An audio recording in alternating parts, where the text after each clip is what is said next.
بہت سے لوگ استغفار کرنے کا صحیح طریقہ نہیں جانتے۔ آج ہم استغفار کرنے کا صحیح طریقہ تفصیل سے بتائیں گے۔ یہ بہت اہم ویڈیو ہے، اس لیے آخر تک پوری دیکھیں۔ ہم میں سے بہت سے لوگ استغفار کے ذریعے اللہ سے معافی مانگتے ہیں، لیکن کیا آپ جانتے ہیں کہ استغفار کرنے کا ایک صحیح طریقہ ہے جس سے اس کے زیادہ سے زیادہ فوائد حاصل کیے جا سکتے ہیں؟ آج ہم استغفار پڑھنے کا صحیح طریقہ دریافت کریں گے، اور یہ کہ یہ ہمارے دلوں کو کیسے صاف کر سکتا ہے، ہمارے بوجھ کو کیسے ہٹا سکتا ہے، اور ہمیں اللہ سبحانہ و تعالیٰ کی رحمت کے قریب کر سکتا ہے۔ آئیے اس بات کو سمجھ کر شروع کریں کہ استغفار کا اصل مطلب کیا ہے اور اسے صحیح طریقے سے کیسے پڑھا جائے۔ استغفار کا مطلب ہے اللہ سے معافی مانگنا۔ یہ صرف الفاظ نہیں بلکہ ہمارے خالق سے دلی التجا ہے کہ وہ ہمارے گناہوں کو مٹا دے اور ہم پر رحم کرے۔ نبی اکرم صلی اللہ علیہ وسلم نے روزانہ استغفار کی اہمیت پر زور دیتے ہوئے فرمایا، میں دن میں 70 مرتبہ سے زیادہ اللہ سے استغفار کرتا ہوں اور اس کی طرف توبہ کرتا ہوں۔ لیکن ہمیں اس بات کو یقینی بنانے کے لیے معافی کیسے مانگنی چاہیے کہ ہم مخلص اور اللہ سے جڑے ہوئے ہیں؟ آئیے جانتے ہیں۔ استغفار کو صحیح طریقے سے پڑھنے کے لیے ان آسان لیکن طاقتور اقدامات پر عمل کیجیے۔ نمبر 1، خلوص نیت۔ استغفار کا ورد شروع کرنے سے پہلے اپنے دل و دماغ کو درست سمت میں لگانا ضروری ہے۔ شروع کرنے سے پہلے یقینی بنائیں کہ آپ کا دل صحیح جگہ پر ہے۔ توبہ خلوص نیت سے شروع ہوتی ہے۔ آپ کو اپنے ماضی کی غلطیوں پر حقیقی طور پر پچھتاوا ہونا چاہیے اور اسے بدلنے کی خواہش ہونی چاہیے۔ اللہ ہمارے دلوں کا حال جانتا ہے اور اخلاص کے بغیر استغفار محض ایک رسم بن جاتا ہے۔ اگر آپ بغیر کسی نیت کے استغفار کو محض عادت یا معمول کے مطابق پڑھ رہے ہیں تو یہ اتنا معنی خیز نہیں ہے۔ ہاں، ثواب تو ظاہر ہے آپ کو ملے گا، اس میں کوئی شک نہیں۔ اخلاص صرف الفاظ سے زیادہ استغفار کرنے کی کلید ہے۔ یہ اللہ کی رحمت اور بخشش کے لیے حقیقی دلی التجا ہے۔ استغفار کرنے سے پہلے نیت کرنے کی ایک مثال یہ ہے، اے اللہ، میں اپنے گناہوں پر بہت نادم ہوں اور میں پاک دل سے تیری طرف رجوع کرتا ہوں، تیری بخشش کا طالب ہوں۔ نمبر 2، تجویز کردہ دعا استعمال کریں۔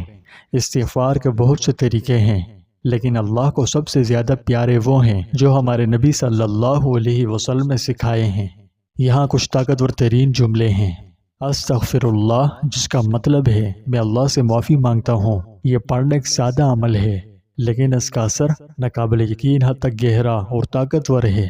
استغفر اللہ کثرت سے پڑھنا آسان لیکن گہرا اور طاقتور ہے۔ جب بھی آپ کو ضرورت محسوس ہو آپ اسے کہہ سکتے ہیں، اور اسے دن میں کم از کم 100 بار دہرانے کی سفارش کی جاتی ہے۔ تاہم یہ ضروری ہے کہ آپ اس فعل کو محض ایک بے معنی عادت نہ سمجھیں۔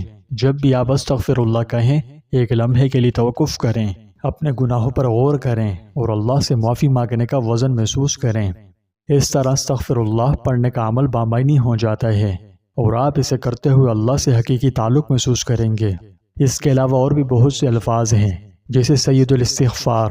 ہمارے پیارے نبی صلی اللہ علیہ وسلم نے ہمیں سید الاستغفار کے نام سے خاص دعا سکھائی ہے جو استغفار کی بہترین صورت سمجھی جاتی ہے۔ صبح و شام اخلاص کے ساتھ اس کا ورد کرنا ہماری زندگی بدل سکتا ہے۔ نمبر 3، استغفار آہستہ اور سوچ سمجھ کر پڑھیں۔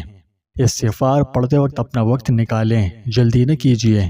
ہر لفظ پر توجہ دیں اور یاد رکھیں کہ اللہ آپ کی سن رہا ہے۔ توقف کریں اور اپنے گناہوں پر غور کریں۔ عاجزی کے ساتھ اللہ کی رحمت تلاش کیجیے۔